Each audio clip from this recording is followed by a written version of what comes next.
Hello friends, welcome to editorial analysis by simplified civil services. आज 3 June को total 3 article discuss करेंगे। First article जो discuss किया जाएगा वो है व्हाट जीडीपी नंबर्स से। ये आर्टिकल इंडियन एक्सप्रेस में आया है। इस आर्टिकल में हम बात करेंगे जो रिसेंटली जीडीपी नंबर आए हैं।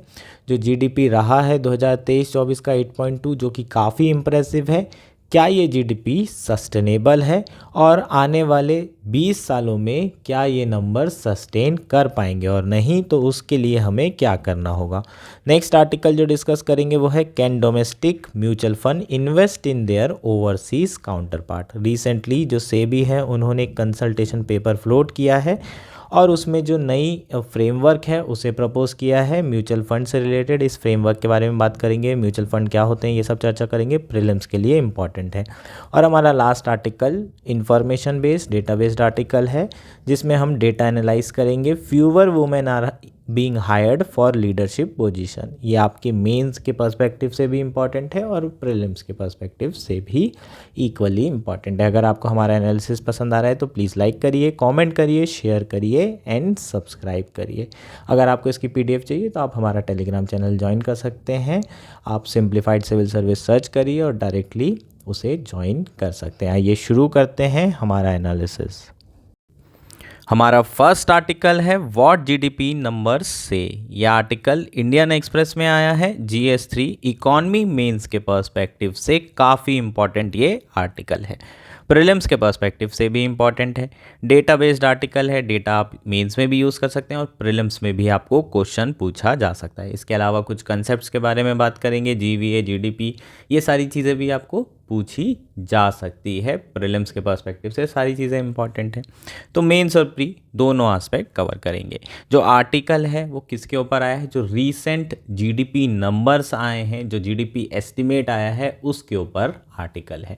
2023-24 का जो जीडीपी नंबर आया है वो कितना है? 8.2%। फोरकास्ट कितना किया गया था फरवरी में? 7.6%। ये रिवाइज फोरकास्ट, इसके पहले थे 7% एस्टिमेट कर रहे थे, फिर ये माना कि चलो और बढ़ सकती है तो 7.6 तक गए और उससे भी ज़्यादा जीडीपी नंबर्स आए हैं। हमारी जो ग्रॉस डोमेस्टिक प्रोडक्ट है वो बहुत इम्प्रेसिव आया है।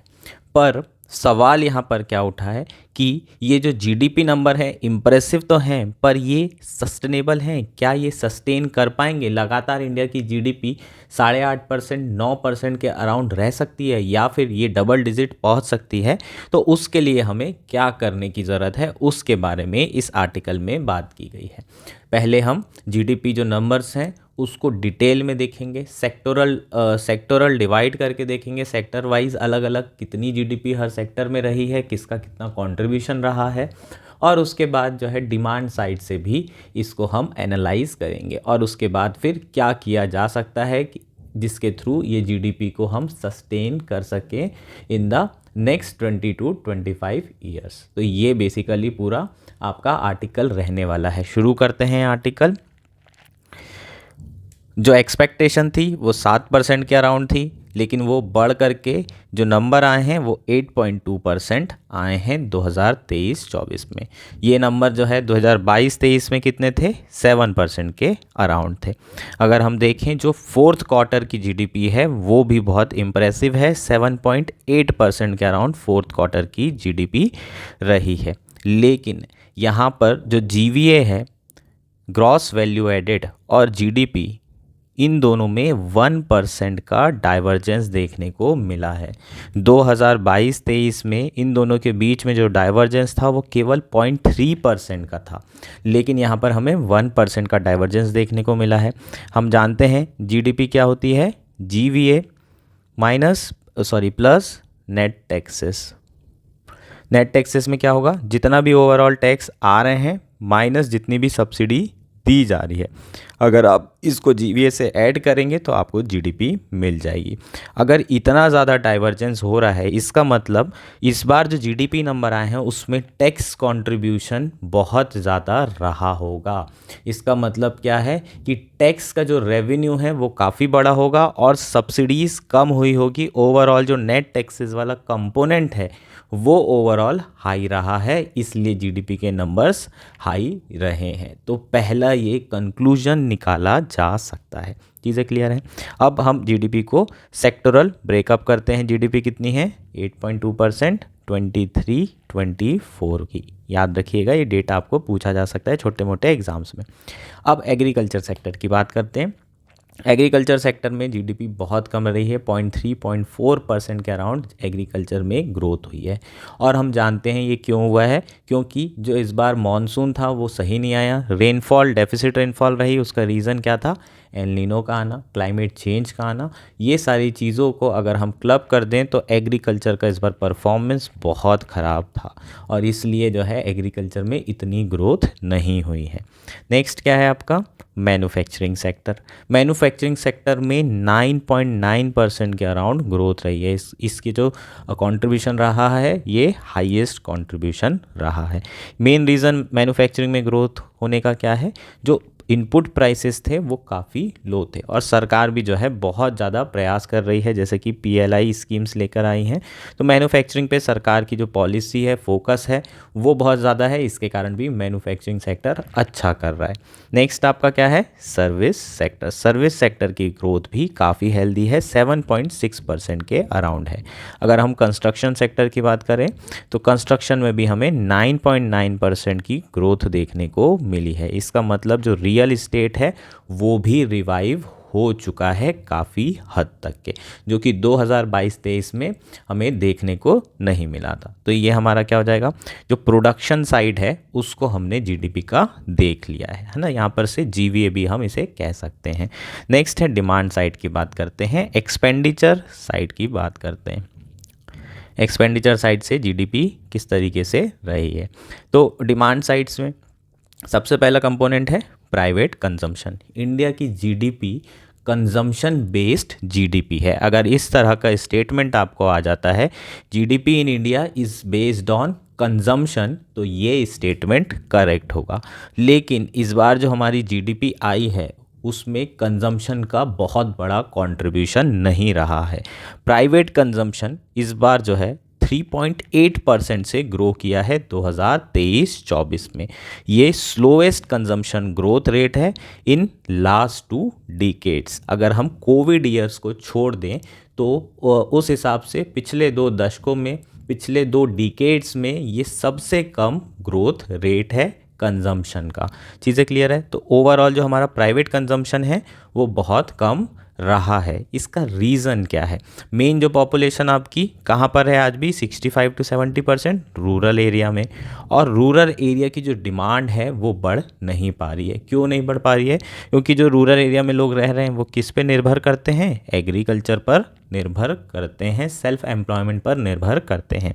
एग्रीकल्चर ने अच्छा परफॉर्म नहीं किया है तो इनके पास इनकम नहीं है, और इनकम नहीं है तो ओवरऑल जो कंजम्पशन होगा, प्राइवेट कंजम्पशन, वो कम हो जाएगा।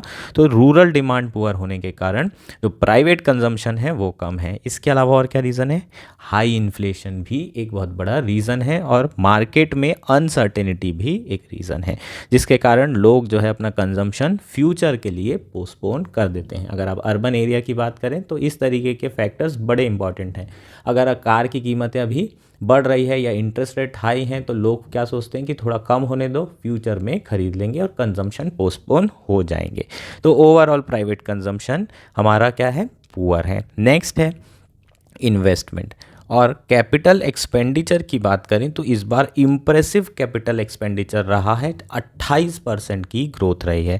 कैपिटल एक्सपेंडिचर के डेटा और ट्रेंड्स के बारे में इस बार प्रीलिम्स में आपको क्वेश्चन दिख सकता है, बहुत ज़्यादा चांसेस हैं। पिछले 5 साल में जो कैपेक्स है वो स्टेडली इंक्रीज़ हुआ है, ये स्टेटमेंट आपको याद रखना है। ये चीज़ें आपको इसी तरीके से पूछी जा सकती है। तो कैपिटल एक्सपेंडिचर स्टेडली इंक्रीज़ हो रहा है, और ये जो इन्वेस्टमेंट है ये कौन ड्रिवन कर रहा है? सरकार ड्रिवन कर रही है। प्राइवेट इन्वेस्टमेंट अभी भी पूरी तरीके से रिकवर नहीं हुआ है फ्रॉम कोविड शॉक। जब से कोविड शॉक लगा था तब से जो है अभी तक की कंप्लीट रिकवरी हमें देखने को नहीं मिली है। किससे? प्राइवेट सेक्टर से। तो अभी जो भी इन्वेस्टमेंट हो रहा है वो कौन कर रही है? केंद्र सरकार कर रही है और राज्य सरकार कर रही है। तो यहाँ प्रॉब्लम है। यहाँ क्या प्रॉब्लम है? क्योंकि ये जो इन्वेस्टमेंट किया जा रहा है ऑब्वियसली बोरोइंग करके किया जा रहा होगा, और इसके कारण जो फिस्कल डेफिसिट है वो बहुत ज़्यादा बढ़ चुका है। अब सरकार फिस्कल कंसोलिडेशन पर फोकस कर रही है। इसका मतलब फिस्कल डेफिसिट कम होगा तो धीरे धीरे ये जो इन्वेस्टमेंट है वो भी कम होगा, और अगर ग्रोथ इस इन्वेस्टमेंट पर रिलाय कर रही है बाय एंड लार्ज, तो आने वाले टाइम में जो आपकी जीडीपी होगी वो नंबर्स भी कम देखने को मिलेंगे। ठीक है, तो आपकी जो ग्रोथ है वो सस्टेन नहीं कर पाएगी फॉर अ लॉन्ग रन, अगर इसी तरीके से जो है जीडीपी इन्हीं पैरामीटर्स पर रिलाय करेगी। तो चीज़ें क्लियर है। नेक्स्ट है आपका एक्सपोर्ट। एक्सपोर्ट सेक्टर में जो सर्विस सेक्टर है वो तो हेल्दी है, वो तो हमेशा से अच्छा रहा है इंडिया का, लेकिन जो मर्चेंडाइज सेक्टर है उसमें ग्रोथ उतनी अच्छी नहीं हो पा रही है, और इसके मल्टीपल रीजंस हैं। ग्लोबल स्लोडाउन चल रहा है, पूरे वर्ल्ड की ग्रोथ उतनी ज़्यादा नहीं है, इन्फ्लेशन बढ़ा हुआ है और कन्फ्लिक्ट्स चल रहे हैं जिसके कारण ग्लोबल अनसर्टेनिटी है, और उससे जो एक्सपोर्ट्स हैं इंडिया के वो भी उतने तेज़ी से ग्रो नहीं कर रहे हैं। तो ओवरऑल अगर आप एक्सपेंडिचर साइड देखें या फिर डिमांड साइड देखें तो इंडिया का जो कंजम्पशन है वो कम हो रहा है, जो एक्सपोर्ट है वो कम हो रहा है। तो लार्जली जो हमारी जीडीपी नंबर्स आ रहे हैं वो किससे आ रहे हैं? इन्वेस्टमेंट से आ रहे हैं, और इन्वेस्टमेंट के कारण जो डिमांड बढ़ रही है, एग्रीगेट डिमांड, उसके कारण जो है पूरी इकॉनमी अच्छे से चल पा रही है और जीडीपी बढ़ रही है। लेकिन ये इन्वेस्टमेंट कहाँ से आ रहा है? सरकार से आ रहा है, और ये सस्टेनेबल नहीं है, इसलिए ये जो जीडीपी नंबर है ये सस्टेनेबल नहीं है लॉन्ग रन में। चीज़ें क्लियर है क्या? अब यहाँ से हम बात करेंगे कि कैसे इस जीडीपी को सस्टेन किया जा सकता है फॉर द नेक्स्ट 2 डिकेड्स। जो हमने 1-2 दिन पहले आर्टिकल पढ़ा था 2047 में, हम लोग विकसित भारत बनाने की बात कर रहे थे, तब भी हमने ये सारी चीज़ें डिस्कस की थी। अब यहाँ पर भी कुछ हम लोग देख लेते हैं कौन कौन से पैरामीटर्स हैं जिसको चेंज करने की ज़रूरत है, जिस पे फोकस करने की ज़रूरत है। सबसे पहला एस्पेक्ट है इम्प्रूवमेंट करने की ज़रूरत है प्राइवेट कंजम्पशन में। जो हायर इनकम कैटेगरी के लोग हैं वो तो स्पेंडिंग कर रहे हैं, लेकिन जो लोअर इनकम कैटेगरी वाले हैं वो काफ़ी कॉशियस हैं। और क्यों कॉशियस हैं? क्योंकि उनके हिसाब से इन्फ्लेशन ज़्यादा है और उनकी जो वेज ग्रोथ है वो लो हो रही है। इसका मतलब जो रियल वेज है वो नेगेटिव है। इसके कारण जो है जो कंजम्पशन एक्टिविटी प्राइवेट कंजम्पशन है वो इस बार ग्रो नहीं हो पा रहा है, जो मेन रीज़न है। इसका मतलब हमारा जो फोकस होना चाहिए वो किस पे होना चाहिए? इन्फ्लेशन को मॉडरेट करने पे होना चाहिए। स्पेशली जो फूड इन्फ्लेशन है उसको मॉडरेट करने पे होना चाहिए। क्यों होना चाहिए? इसके रीज़न को समझते हैं। ठीक, मान लीजिए आपकी जो वेज है वो 100 रुपये है और 100 रुपये में आप कुछ आइटम्स खरीदते हैं। नेक्स्ट ईयर क्या हुआ? आपकी जो वेज हुई उसमें 5% का इजाफा हुआ, आपकी जो नॉमिनल इनकम है वो 5% बढ़ी, तो आपकी इनकम कितनी हो जाएगी? 105 रुपये। जो इन्फ्लेशन है वो 7% बढ़ा, जो भी आप गुड्स खरीदते हैं। तो ये गुड्स कितने रुपए के हो गए? 107 रुपये के। आपकी इनकम है 105 और आपको जो गुड्स खरीदना है वो 107 के हो गए। तो आप जितने पहले गुड्स खरीद रहे थे अब खरीद पाएंगे क्या? नहीं। इसका मतलब आपकी जो परचेसिंग पावर है वो कम हुई है। ओवरऑल अगर हम रियल वेज की बात करें तो आपकी रियल वेज कम हो चुकी है। पहले जितना आप खरीद पा रहे थे उतना आप नहीं खरीद पा रहे हैं। तो रियल वेज होता क्या है? Real wage is equals to nominal wage minus inflation. ठीक, तो जो लोगों की रियल वेज है वो उतनी तेज़ी से ग्रो नहीं हो रही है, इसी के कारण कंजम्पशन एक्टिविटी नहीं बढ़ पा रही। अब हमें रियल वेज को बढ़ाना है तो क्या कर सकते हैं? एक तो नॉमिनल वेज इंक्रीज़ की जाए और दूसरा इन्फ्लेशन मॉडरेट किया जाए। इन्फ्लेशन को हमें मॉडरेट करना पड़ेगा, स्पेशली जो वोलेटाइल कंपोनेंट है फूड इन्फ्लेशन, इसे मॉडरेट करना पड़ेगा। फूड इन्फ्लेशन क्यों इंपॉर्टेंट है? जो रूरल एरिया में लोग हैं वहाँ पर कंजम्पशन एक्टिविटी इतनी ज़्यादा नहीं है। क्यों? एक रीज़न बहुत बड़ा ये है क्योंकि वहाँ फूड इन्फ्लेशन बहुत ज़्यादा है। ठीक, अगर फूड इन्फ्लेशन ज़्यादा होगा तो जो 100 रुपये कमा रहा है उसका मैक्सिमम पैसा किस में चला जाएगा? फूड खरीदने में, क्योंकि फूड तो एसेंशियल है। जब तक खाना नहीं मिलेगा तब तक बाकी चीज़ के बारे में सोचना ही नहीं, कपड़े चप्पल ये सब बात की चीज़ें, पहले तो भोजन। अब 100 रुपये में से 80 रुपये से फूड में चले गए तो फिर बाकी चीज़ों के लिए पैसा नहीं बचेगा, तो बाकी कंजम्पशन नहीं हो पाएगा। अगर हम फूड इन्फ्लेशन कंट्रोल कर लें और खाना सस्ते में मिल जाए तो काफ़ी इनकम इनकी बच जाएगी और बाकी एक चीज़ों में भी खर्चा किया जा सकेगा। तो इसके थ्रू हम प्राइवेट कंजम्पशन बढ़ा सकते हैं। अब फूड इन्फ्लेशन कैसे कंट्रोल किया जा सकता है? एक तो प्रोडक्शन बढ़ा करके, सप्लाई बढ़ा करके। सप्लाई कैसे बढ़ा सकते हैं? इंपोर्ट बढ़ा करके, या फिर डोमेस्टिक प्रोडक्शन। डोमेस्टिक प्रोडक्शन किस पे रिलाई करता है? मानसून पे। तो ये अच्छी बात है कि जो हमारा मानसून आने वाला है इस साल, वो काफ़ी बेटर हो सकता है, आईएमडी ने फोरकास्ट किया है। हालांकि आईएमडी बहुत बार गलत भी फोरकास्ट करता है, लेकिन इस बार सिग्नल है कि लास्ट ईयर एल नीनो था, तो इस बार जो है अच्छी खासी बारिश हो सकती है और जो रूरल कंजम्पशन है वो एक्टिविटी रिवाइव हो सकती है अगर रूरल ग्रोथ जो है, एग्रीकल्चर ग्रोथ जो है अच्छी रहती है। तो ऑलरेडी हमें इम्प्रूवमेंट देखने को मिला है। रिसेंटली जो टू व्हीलर व्हीकल्स की सेल है वो काफ़ी तेज़ी से बढ़ रही है। एफएमसीजी जो गुड्स हैं उनकी सेल्स भी रूरल एरिया में बढ़ गई है। तो ये कुछ अच्छे साइंस हमें देखने को मिले हैं, लेकिन जो रेनफॉल आएगी उसका अप्रोप्रिएट स्पेशल और टेम्पोरल डिस्ट्रीब्यूशन होना चाहिए, अदरवाइज रूरल डिमांड जो है इतनी तेज़ी से रिकवर नहीं हो पाएगी। चीज़ें क्लियर है क्या? नेक्स्ट पॉइंट क्या है? हमारा जो फोकस होना चाहिए वो है improvement in the employment scenario. अगर हमारा एम्प्लॉयमेंट बेहतर नहीं होगा, जॉब्स अगर नहीं क्रिएट होगी, तो आपका कंजम्पशन नहीं बढ़ सकता। जो रियल वेज है जब तक वो नहीं बढ़ेगी तब तक के कंजम्पशन नहीं बढ़ सकता। तो नेक्स्ट फोकस हमारा किस पे होना चाहिए?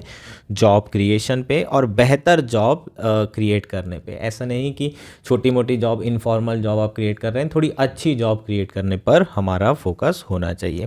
अभी जो रिसेंटली ईपीएफओ का पेरोल डेटा है उसमें ये पता चला है कि जो सेकेंड हाफ था 23-24 का, उसमें काफ़ी ज़्यादा न्यू एनरोलमेंट हुए हैं। न्यू एनरोलमेंट होने का मतलब क्या है? ईपीएफओ में जो लोग हैं, नए लोग जुड़े हैं, जिनकी इनकम 21,000 या फिर 15,000 से कम होगी, वो ईपीएफओ को ज्वाइन कर सकते हैं, प्रोविडेंट फंड उनको मिल सकता है। तो ऐसे लोग जुड़े हैं, इसका मतलब लोगों को जॉब लगना शुरू हो गई है। लेकिन बहुत सारे सेक्टर ऐसे हैं जहां पर अभी भी एम्प्लॉयमेंट एक्टिविटी इतनी ज़्यादा रिवाइव नहीं हुई है। स्पेशली अगर हम आईटी सेक्टर की बात करें, जो कि बहुत बड़ा एम्प्लॉयमेंट जनरेटर है, इसमें जो है एम्प्लॉयमेंट एक्टिविटी काफ़ी स्लो रही है और इसी के कारण जो सिचुएशन है थोड़ी क्रूशियल हो रखी है। तो फोकस किस पे होना चाहिए? जॉब क्रिएशन पर होना चाहिए। और जॉब क्रिएशन के लिए हमारा जो फोकस है, labour intensive sector, sunrise sector, इन पर रहना चाहिए। नेक्स्ट इंपॉर्टेंट एस्पेक्ट क्या है? Private capital expenditure cycle. जो कैपेक्स साइकिल है प्राइवेट सेक्टर की, जब तक कि वो पिकअप नहीं होगी तब तक के सस्टेन ग्रोथ नहीं होगी। अभी जो इन्वेस्टमेंट हो रहा है वो गवर्नमेंट के द्वारा हो रहा है और ये गवर्नमेंट एक्सपेंडिचर लंबे समय तक नहीं चल सकता क्योंकि फिस्कल डेफिसिट बढ़ रहा है। इसलिए प्राइवेट कैपिटल एक्सपेंडिचर को बढ़ावा देना बहुत ज़रूरी। जब तक कि प्राइवेट कैपिटल एक्सपेंडिचर रिवाइव नहीं करेगा, जब तक ये पिकअप नहीं करेगा, इंडिया की ग्रोथ सस्टेन नहीं हो पाएगी। अगर इस समय एनवायरनमेंट की बात करें तो इंडिया में जो इकोनॉमिक एनवायरनमेंट है वो काफ़ी बेहतर है। ओवरऑल जो टैक्स है उसमें स्टेबिलिटी है, इन्वेस्टर का इकॉनमी में कॉन्फिडेंस है। अगर आप देखें जो मार्केट है, सेंसेक्स वो नई नई ऊंचाइयां छू रहा है, 75,000 क्रॉस कर चुका है। और एनपीए की बात करें, नॉन परफॉर्मिंग एसेट, तो बैंक की जो बैलेंस शीट है वो भी अब इम्प्रूव हो चुकी है। दूसरा, आप कॉर्पोरेट की बात करें तो उनकी बैलेंस शीट भी इम्प्रूव हो चुकी है। तो ये परफेक्ट टाइम है इन्वेस्टमेंट करने का। ओवरऑल सरकार इन्वेस्ट कर ही रही है इंफ्रास्ट्रक्चर में। तो इंफ्रास्ट्रक्चर में जो सरकार कर रही है तो ये क्राउडिंग इन इफेक्ट लेकर आ सकता है और प्राइवेट जो कैपिटल एक्सपेंडिचर है वो आने वाले सालों में रिवाइव कर सकता है। तो ये चीज़ें हमारे लिए बहुत अच्छे साइंस हैं। थोड़ा बहुत सरकार को फोकस करना पड़ेगा किस पे? जो डोमेस्टिक इकोनॉमिक स्टेबिलिटी है उस पर, मैक्रो इकोनॉमिक स्टेबिलिटी है उस पर, और पॉलिसी सर्टेनिटी पर।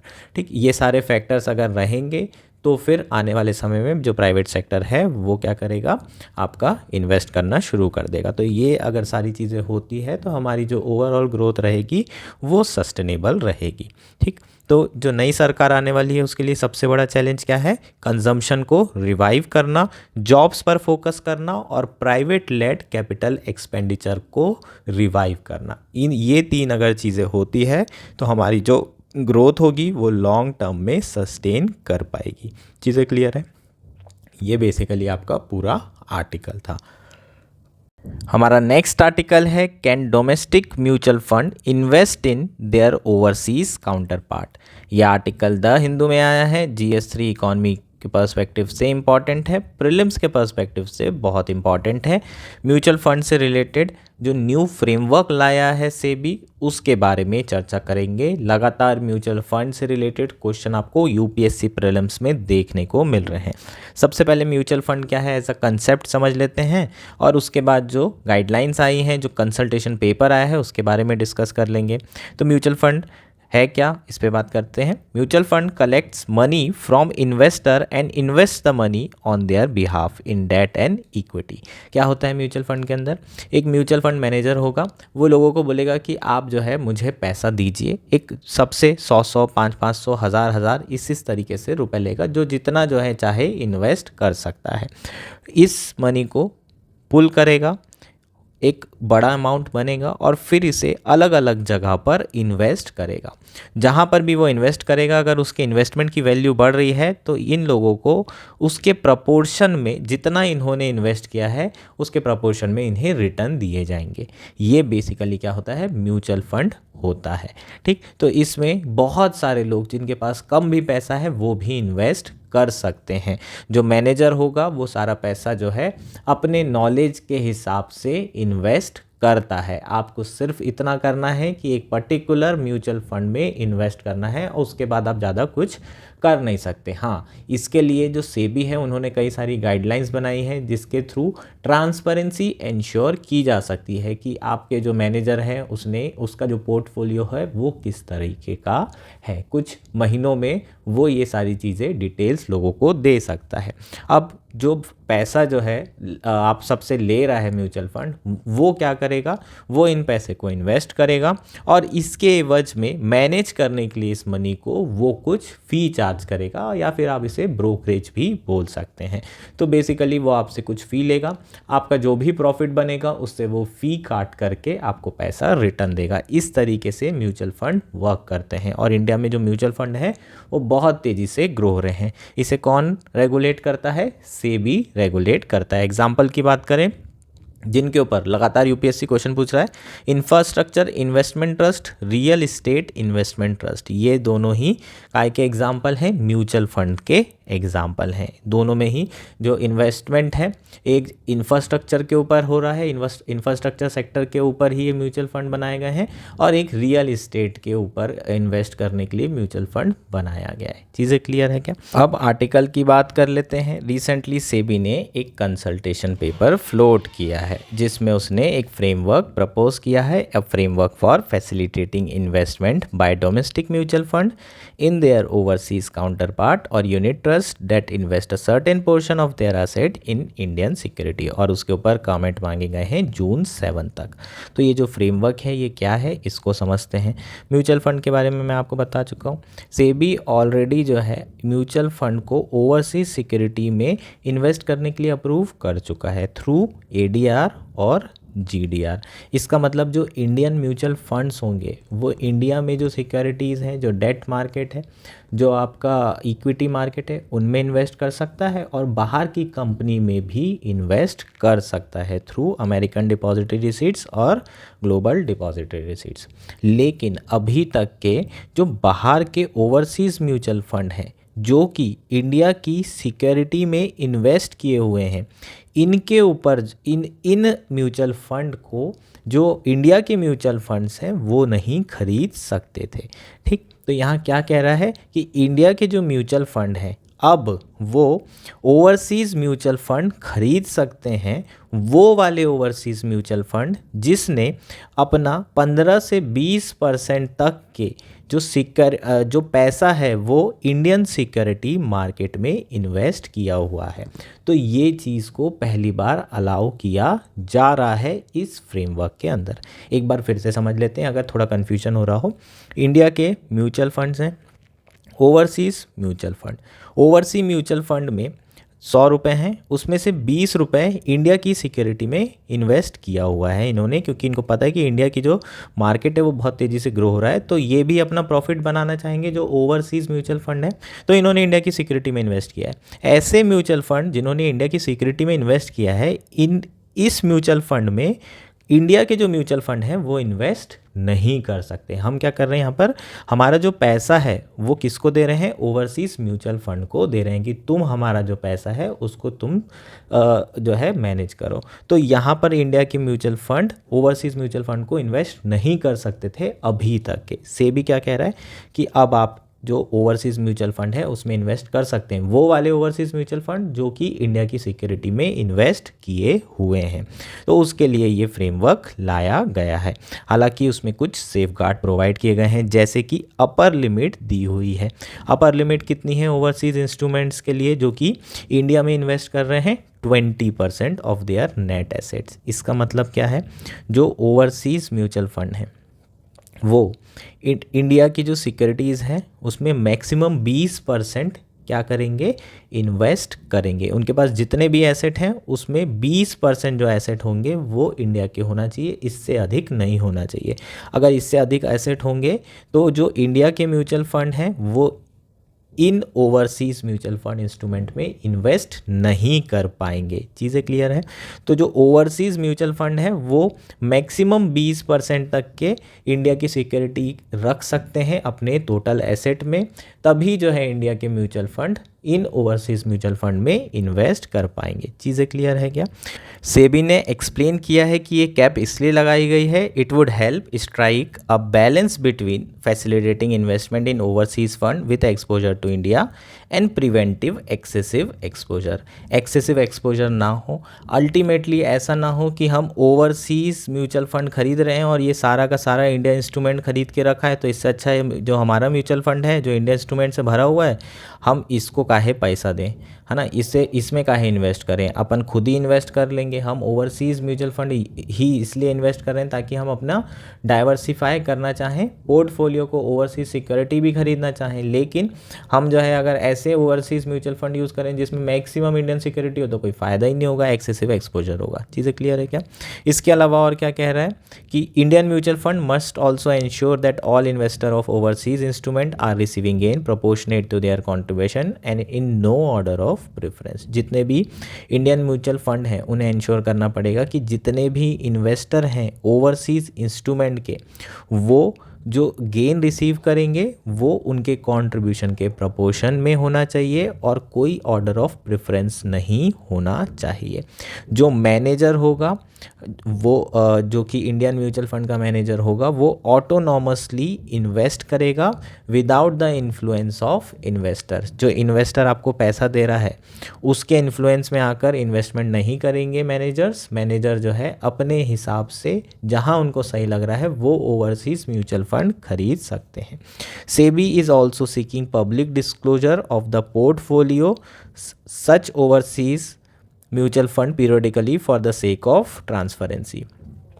जो इंडियन म्यूचुअल फंड हैं उनको हर 6 महीने में बताना होगा अपने इन्वेस्टर्स को कि उन्होंने कौन से ओवरसीज़ म्यूचुअल फंड में इन्वेस्ट किया हुआ है और इस ओवरसीज़ म्यूचुअल फंड का कितना % जो है इंडियन सिक्योरिटी में लगा हुआ है। ये सारी चीज़ें भी इंडिया के इन्वेस्टर्स को बताना पड़ेगा for the sake of transparency. Finally it warn against the existence of any advisory agreement between Indian mutual fund and overseas mutual fund. SEBI ने यह भी कहा है कि कोई भी एडवाइजरी एग्रीमेंट दोनों इंडिया म्यूचुअल फंड और ओवरसीज़ म्यूचुअल फंड के बीच में साइन नहीं होना चाहिए ताकि कन्फ्लिक्ट ऑफ इंटरेस्ट को प्रिवेंट किया जा सके, है ना। इन दोनों के बीच में कोई साठगांठ नहीं होना चाहिए कि तू इसमें इन्वेस्ट कर ले मैं इसमें कर लूँ, इस तरह की चीज़ें अलाउ नहीं की जाएगी। ठीक, अगर ये ओवरसीज़ इंस्ट्रूमेंट की जो लिमिट है 20% की ये ब्रीच हो जाती है तो क्या होगा। If the overseas instrument breaches the 20% limit, the Indian mutual fund scheme, which is investing in overseas fund, would slip into 6-month observance period। अगर 20% की लिमिट जो आपका ओवरसीज़ म्यूचुअल फंड है वो क्रॉस कर देता है, 20 से अधिक हो जाता है इंडिया के सिक्योरिटीज़, तो इंडिया के जो म्यूचुअल फंड हैं जिन्होंने इसमें इन्वेस्ट किया है वो 6 महीने तक के ऑब्जर्वेंस में रहेंगे और वेट किया जाएगा कि ये जो ओवरसीज़ म्यूचुअल फंड है वो अपना जो लिमिट उसने ब्रीच किया है उसे वापस ले आए लिमिट में। 6 महीने तक के वेट किया जाएगा। अगर ये 6 महीने तक के जो है अपनी लिमिट को क्रॉस करके रखते हैं और वापस नहीं लाते हैं, रीबैलेंस फाइनेंस नहीं किया जाता है तो जो म्यूचुअल फंड ने ओवरसीज़ म्यूचुअल फंड का जो भी पैसा इसमें लगाया होगा उसे वो लिक्विडेट कर देगा, बेच देगा अगले 6 महीने के भीतर। चीज़ें क्लियर हैं? तो ये बेसिकली आपकी जो नई फ्रेमवर्क आया है सेबी का म्यूचुअल फंड से रिलेटेड, ओवरसीज़ म्यूचुअल फंड में जो इन्वेस्ट करने से रिलेटेड, वो वाले ओवरसीज़ म्यूचुअल फंड जो कि इंडियन सिक्योरिटी में इन्वेस्ट कर रहे हैं, उससे रिलेटेड ये फ्रेमवर्क था। चीज़ें होपफुली आपको क्लियर हो गई होगी। थोड़ा सा कंफ्यूजिंग है पर ओवरऑल फिर भी मैंने कोशिश की है कि आपके कंसेप्ट थोड़े बेहतर तरीके से क्लियर हो सके। हमारा नेक्स्ट और आज का लास्ट आर्टिकल है fewer women are being hired for leadership position. यह आर्टिकल द हिंदू में आया है और मेंस के पर्सपेक्टिव से बहुत इंपॉर्टेंट है। ऐसे में यूज़ कर सकते हो, GS1 से लेके GS4 तक कहीं पर भी इस्तेमाल किया जा सकता है। मेनली GS1 में वुमेन एम्पावरमेंट से रिलेटेड इश्यूज़ पर क्वेश्चन आता है, ऐसे में आता है, वहाँ पर आप ये डेटा का इस्तेमाल कर सकते हैं। जो डेटा है ये लिंक्डइन इकोनॉमिक ग्राफ का डेटा है और उसमें ये बताया जा रहा है कि जो वुमेन है, बहुत कम वुमेन हाईएस्ट पोजीशंस पर पहुंच पाती हैं, लीडरशिप रोल अचीव कर पाती हैं। इनिशियली एंट्री में तो प्रॉब्लम है ही, लेकिन एक बार एंटर भी हो गई तो उसके बाद प्रमोशन भी इनके लिए आसान नहीं होता है और हाईएस्ट लीडरशिप पोजीशन बहुत कम ऐसे सेक्टर हैं जहां पर ये अचीव कर पा रही हैं। तो अलग अलग डेटा यहाँ पर दिया हुआ है और वो डेटा आपको UPSC प्री में भी और मेंस में दोनों जगह काम आ सकता है। ठीक, तो सबसे पहले जो चार्ट 1 है उसे देख लेते हैं। जो महिलाओं का अक्रॉस द वर्कफोर्स रिप्रेजेंटेशन है वो ब्लू कलर में दिया हुआ है और जो सीनियर लीडरशिप पोजीशन है वो रेड कलर में दी हुई है। तो टोटल अगर हम देखें तो महिलाएं अक्रॉस द वर्कफोर्स टोटल कितनी हैं? 23% थी 2016 में। ये धीरे धीरे बढ़ करके 2023 में 27% हो गया था, 2024 में ये प्रोपोर्शन कम हो गया। इसका मतलब टोटल जो वर्क फोर्स है उसमें 24% के अराउंड महिला थी, कब? 2016 में, बढ़ करके अभी 27% के अराउंड महिलाएं हो गई हैं। अगर हम टॉप लीडरशिप की बात करें, लीडरशिप पोजीशन में, तो 16% 2016 में महिलाएं ऐसी थी जो कि टॉप लीडरशिप पोजीशन पर पहुंच पा रही थी। अभी जो है केवल 18% ऐसी महिलाएं हैं जो कि टॉप पोजीशन पर पहुंच पा रही हैं। इसका मतलब 100 में 18 महिलाएं सीनियर लीडरशिप पोजीशन पर पहुंचती हैं और वहीं जो 82 मेल हैं, मेल काउंटर पार्ट हैं, वो सीनियर लीडरशिप पोजीशन पर पहुंच रहे हैं। तो बहुत कम महिलाएं जो हैं हाईएस्ट लेवल पर पोजीशन पर पहुंच पा रही हैं। नेक्स्ट क्या है आपका? वो सेक्टर जहां पर महिलाओं की एंट्री और करियर प्रोग्रेशन दोनों ही लोवेस्ट है। कौन कौन से सेक्टर हैं? Real estate, wholesale, manufacturing, construction, oil gas and mining, transportation, logistics, supply chain and storage. इन सारे सेक्टर में महिलाओं की एंट्री भी नहीं हो रही है और इनका करियर प्रोग्रेशन भी नहीं हो रहा है। जो मॉडरेट लेवल पर हैं उनकी बात कर लेते हैं, जैसे कि आपके technology, information and media, retail, financial service, accommodation and food service. इन सारे सर्विसेज में जो महिलाएं हैं उनको सीनियर पोजीशन तो मिल रही है और उनकी एंट्री भी हो रही है, लेकिन ये इन सेक्टर में जो महिलाएं हैं उनको मॉडरेट लेवल पर है, ये लोवेस्ट पे नहीं है और हाईएस्ट पे नहीं है, मॉडरेट लेवल पर एंट्री इस सेक्टर में मिल रही है। नेक्स्ट आपका जहां पर महिलाओं का रिप्रेजेंटेशन सबसे हाईएस्ट है वो कौन सा है? एजुकेशन। एजुकेशन में सबसे हाईएस्ट है और 30% लगभग महिलाएं जो हैं लीडरशिप अचीव कर पा रही हैं। किस सेक्टर में? Education, administrative and support service, government administration, professional service, hospital and health care, entertainment provider, consumer service. यहाँ पर जो महिलाओं का रिप्रेजेंटेशन है रिलेटिवली हाई है। चीज़ें क्लियर है क्या? तो ये सारी चीज़ें जो है आप लोग अपने मेंस के आंसर में यूज़ कर सकते हैं। ये बेसिकली हमारा आर्टिकल था। होपफुली ये आर्टिकल आपको क्लियर हो गया होगा। That's it for today. Thank you and enjoy your day.